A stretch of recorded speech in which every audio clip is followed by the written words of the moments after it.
Assalamu alaikum students, me Sayyid Naveed Ali, your English teacher from Faham Schools of Advanced Learning, और मैं आपसे मुखातिब हूँ इस वक्त फ़ाहम स्कूल के YouTube चैनल फ़ाहम स्कूल्स से। तो तमाम स्टूडेंट्स क्लास 5 के आज रेडी हो जाएं, क्योंकि उनका आज फर्स्ट लेक्चर है इंग्लिश का, यूनिट 1 क्लास 5 पेज 6। इससे पहले कि हम अपने इस वीडियो लेक्चर का आगाज़ करें तो ये याद रखिएगा बच्चों कि जब तक स्कूल्स लॉकडाउन का इम्पैक्ट ले रहे हैं और लॉकडाउन की वजह से ऑपरेशनल नहीं है, बाकायदा फिज़िकल या क्लासेस नहीं हो पा रही हैं, आपको एजुकेशन इन्हीं वीडियो लेक्चर्स के थ्रू फराहम की जाती रहेगी। लिहाजा वीडियो को वॉच करने के बाद चैनल को सब्सक्राइब करना ना भूलिएगा, ताकि आपको नए लेक्चर की नोटिफिकेशन फौरी तौर पर जैसे ही वो नया लेक्चर अपलोड होगा हमारे यूट्यूब चैनल के ऊपर, उसकी एक नोटिफिकेशन आपके पास आ जाएगी अगर आप हमारे चैनल के सब्सक्राइबर हैं। ठीक है, तो don't forget to subscribe the channel. Right, हम स्टार्ट करते हैं पेज नंबर 6। आई होप आप तमाम लोग पेज नंबर 6 पे आ गए होंगे। यूनिट 1, हम यूनिट 1 जो पढ़ने जा रहे हैं बच्चों, ये unit 1 actually is a biography. ये एक बायोग्राफी है एक पर्सन की ज़िंदगी के बारे में, जो टेक्स्ट लिखा हुआ होता है, जो चैप्टर किसी पर्सन, किसी शख्स की ज़िंदगी के इवेंट्स के बारे में लिखा हुआ होता है कि वो कहाँ पैदा हुआ, उसने ज़िंदगी में क्या किया, क्या चीज़ें अचीव की, क्या खोया, क्या सेक्रीफाइसेस की, क्या स्ट्रगल्स की, और फिर वो आखिरकार किस नोयत का शख्स बना। तो ये जिस जगह पर एक पेज पे लिख दिया जाए वो लिखा हुआ स्टफ कहलाता है बायोग्राफी। तो हम जो आज चैप्टर पढ़ने जा रहे हैं इट्स अ बायोग्राफी, और ये बायोग्राफी किसके बारे में या किसके बारे में ये तो पढ़ के यकीनन आपको पता लग ही जाएगा। शायद अब तक आपने पिक्चर भी देख ली होगी पेज नंबर 6 पे जो बनी हुई है, and you might know who that person is. बहरहाल इसका टाइटल है अ फीमेल लेजेंड।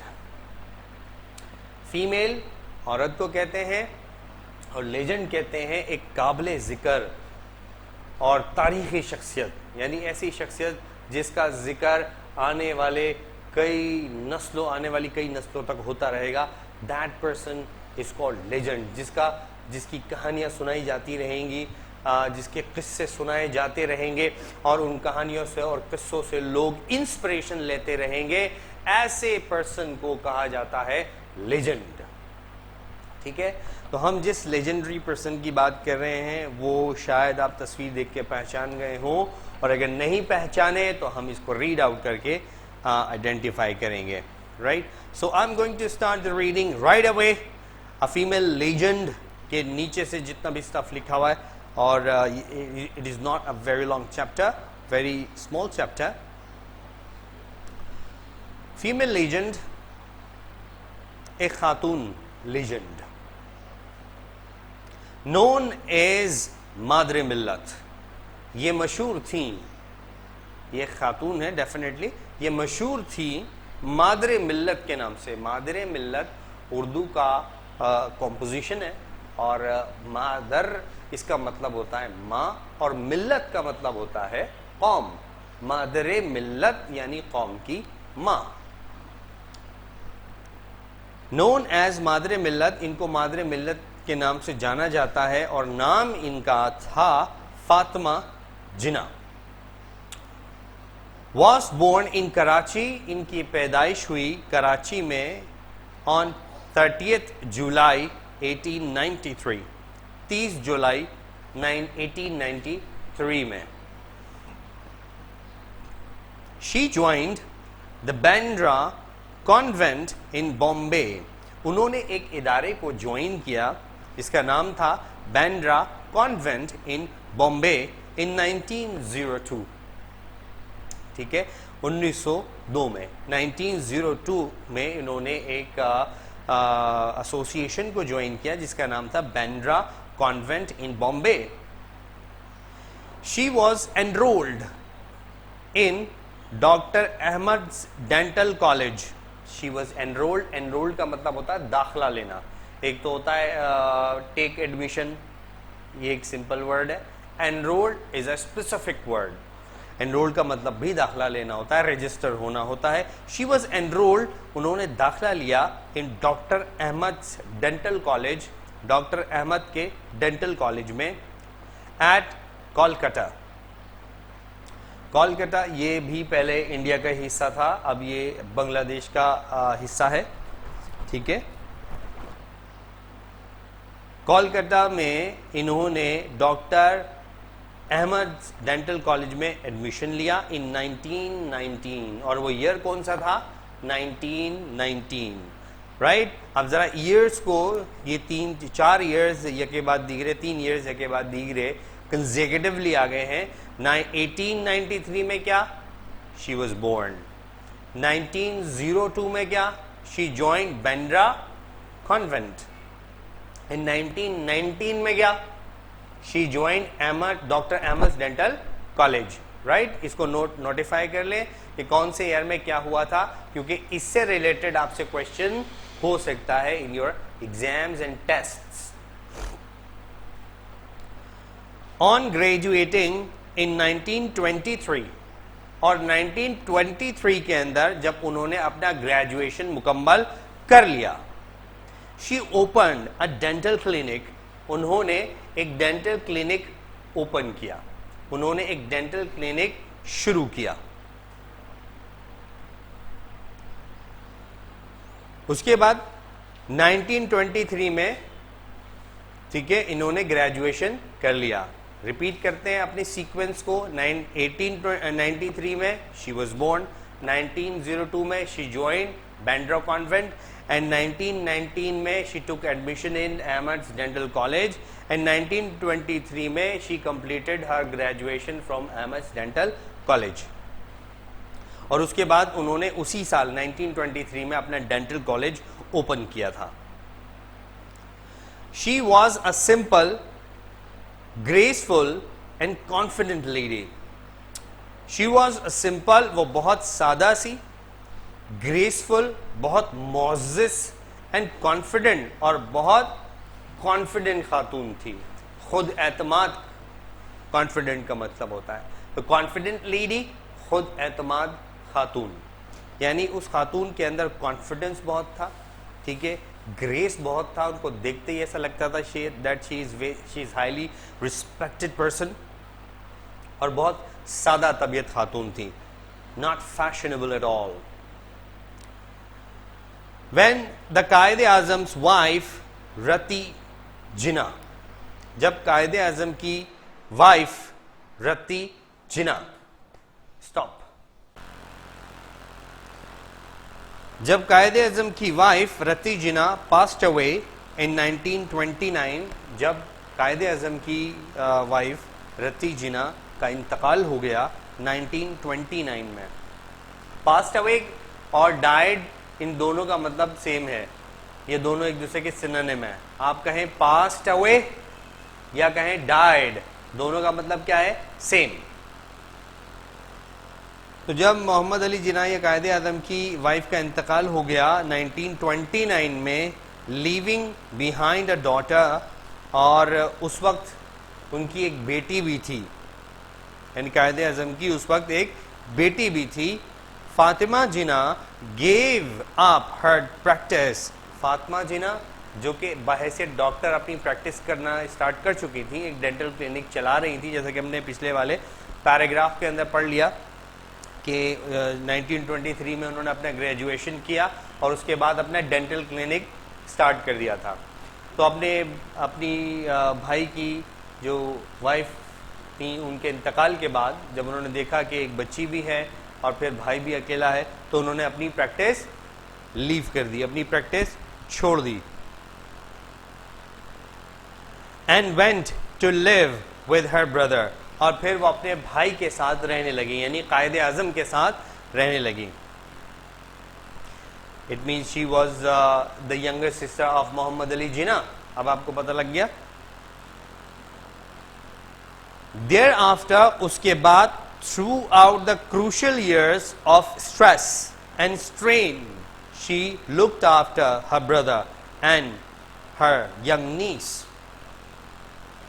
और उसके बाद throughout the crucial years, जितने भी मुश्किलात के ईयर्स आते चले गए, जितने भी मुश्किलात के साल आते चले गए, एंड ऑफ स्ट्रेस, जिसमें मोहम्मद अली जिना को जहनी परेशानी रहती, स्ट्रेन, वो जहनी दबाव में रहते थे। She looked after her brother, तो वो अपने भाई की देखभाल किया करती, एंड हर यंग नीस, और अपनी भांजी की, अपनी भतीजी की देखभाल किया करती। नीस कहते हैं भतीजी को, और यही नीस का लफ्ज़ भांजी के लिए भी इस्तेमाल होता है। बिल्कुल इसी तरह से इसका ऑपोजिट होता है नेफ्यू। नेफ्यू, NEPHEW, नेफ्यू। नेफ्यू भांजे को भी कहते हैं और नेफ्यू भतीजे को भी कहते हैं। राइट, उन्होंने अपनी भतीजे की देखभाल की, अपने भाई की देखभाल की। This life long companionship lasted until her brothers death, और अपनी भाभी की वफात के बाद जो उन्होंने अपने भाई और भतीजी का साथ देना शुरू किया, ये साथ कब खत्म हुआ? जब कायद आज़म मोहम्मद अली जिना की डेथ हुई। यानी कायद आज़म मोहम्मद अली जिना की डेथ तक फातिमा जिना अपने भाई के साथ थी, उनकी सपोर्ट में थी, उनकी लुक आफ्टर किया करती थी। How great she was, she left everything. उन्होंने अपना करियर छोड़ दिया, ठीक है, अपनी लाइफ छोड़ दी, अपनी लाइफ को सेक्रीफाइस कर दिया, सिर्फ मोहम्मद अली जिना, कायद आज़म मोहम्मद अली जिना की लुक आफ्टर करने के लिए, अपनी भतीजी की लुक आफ्टर करने के लिए। शी सैक्रिफाइस एवरीथिंग, इसीलिए वो आज लीजेंड है, एक नामवर शख्सियत हैं, ठीक है। दिस लाइफ लॉन्ग कंपेनियनशिप, ये जिंदगी भर का साथ लास्टेड, ख़त्म हुआ, अनटिल हर ब्रदर्स डेथ, उनके भाई की वफात पर, ऑन 11 सितंबर 1948, 11 सितंबर 1948 में। She was not only a dedicated supporter of her brother, वो ना सिर्फ अपने भाई की एक ज़बरदस्त सपोर्टर थी, यानी उन्होंने अपने भाई के लिए अपनी ज़िंदगी को, अपने आप को वक्फ कर रखा था। वो पब्लिक मीटिंग्स हों, कॉन्फ्रेंसेस हों, ठीक है, राउंड टेबल कॉन्फ्रेंसेस हों, या मतलब है कि प्रोसेशंस हों, जुलूस हों, कुछ भी हो, ये अपने भाई के साथ साथ होती थी हर काम में, ठीक है। And you know Mohammad Ali Jinnah, ये एक तहरीक पाकिस्तान, यानी पाकिस्तान की आज़ादी के लिए जो स्ट्रगल हो रही थी, मोहम्मद अली जिना उस स्ट्रगल को लीड कर रहे थे, उसके लीडर थे। और एक लीडर पर कितना ज़्यादा दबाव होता है, उसकी कितनी सारी रिस्पॉन्सिबिलिटीज़ होती हैं, you know it very well. और इस सारी रिस्पॉन्सिबिलिटीज़ में फातिमा जिना उनके साथ साथ थी। तो यही बात लिखी हुई, she was not only a dedicated supporter of her brother, वो ना सिर्फ अपने भाई की ज़बरदस्त सपोर्टर थी, but an active figure in Pakistan movement, बल्कि पाकिस्तान की तहरीक की एक ज़बरदस्त शख्सियत थी। यानी पाकिस्तान की तहरीक में वो खुद भी बढ़ चढ़ कर हिस्सा लेती थी, सिर्फ अपने भाई को ही सपोर्ट नहीं करती थी, उनसे खुद भी जो हो पाता था वो अपने स्टेप पे, अपने बिहाफ पे किया करती थी। अब वो क्या किया करती थी, अब आपको पता लगेगा। She joined All India Muslim League in 1940, उन्होंने 1940 में ऑल इंडिया मुस्लिम लीग को ज्वाइन किया। ऑल इंडिया मुस्लिम लीग उस वक्त की मुसलमान सियासी जमात थी। ऑल इंडिया मुस्लिम लीग की जमात बनने से पहले सियासत के अंदर सिर्फ एक ही जमात थी जिसमें मुसलमान और हिंदू एक साथ काम करते थे, ठीक है। उसका नाम था इंडियन नेशनल कांग्रेस। उसमें मुसलमान और हिंदू एक साथ काम किया करते थे, लेकिन फिर मुसलमानों को इस बात का एहसास हुआ कि हिंदू क्योंकि अक्सरियत में है, अगर हमने साथ मिलकर अंग्रेज़ों से अपनी आज़ादी हासिल भी कर ली तो आज़ादी के मालिक बन बैठेंगे हिंदूज, मुसलमान फिर गुलाम बन के रह जाएंगे। तो मुसलमानों के लिए फिर ऐसी सूरत में आज़ादी आज़ादी नहीं होगी, बल्कि ये तो आकाओं की तब्दीली हो जाएगी। पहले आका अंग्रेज बने हुए थे, फिर आका बन जाएंगे हिंदूज। तो फिर वो तमाम मुसलमान जो इंडियन नेशनल कांग्रेस के अंदर शमूलियत इख्तियार कर चुके थे, वो बाहर निकल गए and they got together on one platform, और उन्होंने एक प्लेटफॉर्म पे अपने आप को जमा किया और इसको सरबराही में दे दिया एक ज़बरदस्त इंसान के, जिसका नाम है मोहम्मद अली जिन्ना, और उस जमात का नाम था ऑल इंडिया मुस्लिम लीग। उसमें ख़वातीन और मर्द दोनों काम किया करते थे। तो मोहम्मद अली जिन्ना की छोटी बहन फातिमा जिन्ना, जिनके बारे में हम ये चैप्टर पढ़ रहे हैं, उन्होंने ऑल इंडिया मुस्लिम लीग को ज्वाइन किया 1940 में and attended it's annual sessions, और इसके सालाना जलसे में हिस्सा लिया, अटेंड किया उसे। She played a key role in introducing a new spirit, उन्होंने एक नए जज्बे का इजहार किया। She played a key role, उन्होंने एक जबरदस्त किरदार अदा किया इन इंट्रोड्यूसिंग अ न्यू स्पिरिट, एक नए जज्बे को इंट्रोड्यूस कराने में, अमंग मुस्लिम वुमेन, और किस में ये जज्बा जगाया इन्होंने? मुस्लिम खवातीन में।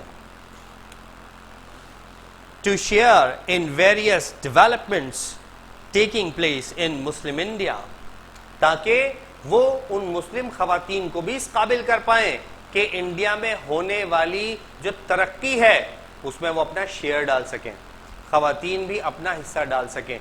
जो कुछ खवातीन कर पा सकती थी, उन्होंने कोशिश की कि फातिमा जिन्ना के थ्रू वो अपना हिस्सा इनपुट करें इस तहरीक के अंदर। शी एनकरेज्ड देम, उन्होंने हौसला बढ़ाया, इन खवातीन का हौसला बढ़ाया फातिमा जिन्ना ने, to stand shoulder to shoulder with man, कि वो मर्दों के शाना बशाना रहें, मर्दों के साथ साथ काम करें ड्यूरिंग द इंडिपेंडेंस स्ट्रगल, आज़ादी की इस जद्दोजहद में मर्दों का भरपूर साथ दें, उनकी सपोर्ट बने, उनकी कुव्वत बने। She also contested 1965 presidential election at the age of 71, जब वो 71 साल की थी, पाकिस्तान की आज़ादी की बात है, जब वो 71 साल की 71 ईयर्स की थी, उस वक्त उन्होंने सदारती इलेक्शंस में भी हिस्सा लिया, सदारती इलेक्शंस लड़े 1965 में जो हुए थे। थ्रू आउट हर लाइफ, अपनी पूरी जिंदगी, थ्रू आउट पूरी की पूरी, हर लाइफ उनकी जिंदगी, यानी अपनी पूरी की पूरी जिंदगी में शी रिमेन्ड सेल्फ सेक्रीफाइसिंग, उनके अंदर जज्बा रहा, जज्बा ईसार रहा, अपने आप को कुर्बान करने का, अपने आप को वक्फ कर देने का जज्बा उनमें हमेशा जगा रहा।